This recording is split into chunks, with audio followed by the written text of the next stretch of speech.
जय श्री कृष्ण, जय श्री राम। पूरी तरह से जो सुमंत्र हैं वो राजा दशरथ को मनाने में लगे हुए हैं और राजा दशरथ को ये बताने में लगे हुए हैं कि इस यज्ञ को बिना विघ्न बाधा के समाप्त करना बहुत ज़रूरी है। और इस विघ्न बाधा से वो परिचित कराते हुए उन्होंने राजा रोमपाद की कथा से राजा को परिचित कराने लगे कि क्यों इस कथा को बताना उनके लिए ज़रूरी था, ताकि जो भी वो महायज्ञ करने जा रहे हैं उस यज्ञ में कोई भी विघ्न बाधा ना आए। तो इसके लिए वो कहते हैं कि जब राजा रोमपाद, जो कि बहुत अच्छी तरह से नियमों का पालन करते थे, उन राजा रोमपाद के द्वारा भी एक बार जब त्रुटि हो गई, किसी यज्ञ के संपादन में कमी हो गई, तो उनके राज्य में भी बहुत बड़ा अनर्थ हुआ, अनावृष्टि हुई। और उस अनावृष्टि से उनकी जो प्रजा थी वो बहुत दुखी हुई। और जब प्रजा को दुखी देखा तो राजा की क्या स्थिति हुई, राजा रोमपाद ने क्या अनुभव किया और वो कैसे उनके मना स्थिति थी, उसका वर्णन वाल्मीकि आज के श्लोक में करते हुए कहते हैं कि अनावृष्टि सुघोरा वै सर्वलोक भयावहा अनावृष्ट्याम तु वृतायाम राजा दुख समन्विता।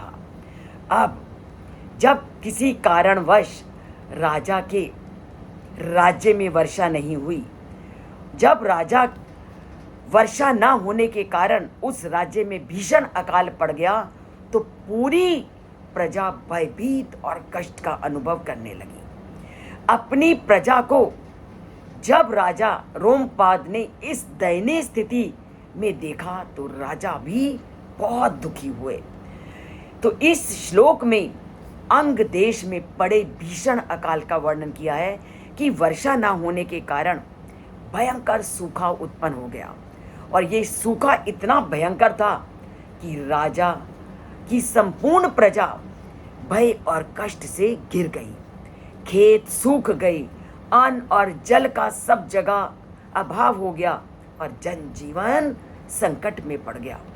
और एक राजा का जनजीवन जब संकट में पड़ जाता है और प्रजा जब इस प्रकार हाहाकार करती है, तो देश के नायक, देश के राजा की क्या स्थिति होती है। तो अपनी प्रजा की इस दयनीय स्थिति को देखकर राजा रोमपाद अत्यंत दुखी और चिंतित हो गए।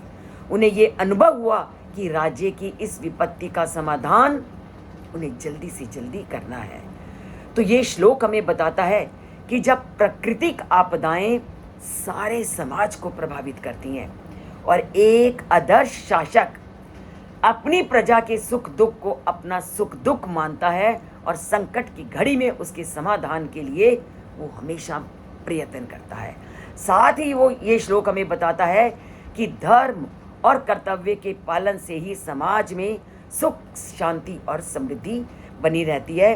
कि जब जब देश में ऐसी परिस्थिति आए, देश के प्रमुख को, देश के राजा को पूरी तरह से प्रजा का साथ देना है, अपने कर्तव्य का पालन करना है और धर्म का पालन करते हुए समाज को आई हुई इस कठिन परिस्थिति से उबारना है। तो ये है राजा का कर्तव्य जो वाल्मीकि ने पूरी तरह से इस श्लोक में वर्णित किया है। इन सब तथ्यों को जानना सामान्य जनता के साथ साथ देश के नेता, देश के राजा के लिए भी उतना ज़रूरी है, ताकि वो पूरी प्रजा को हमेशा सुखमय जीवन प्रदान कर सके।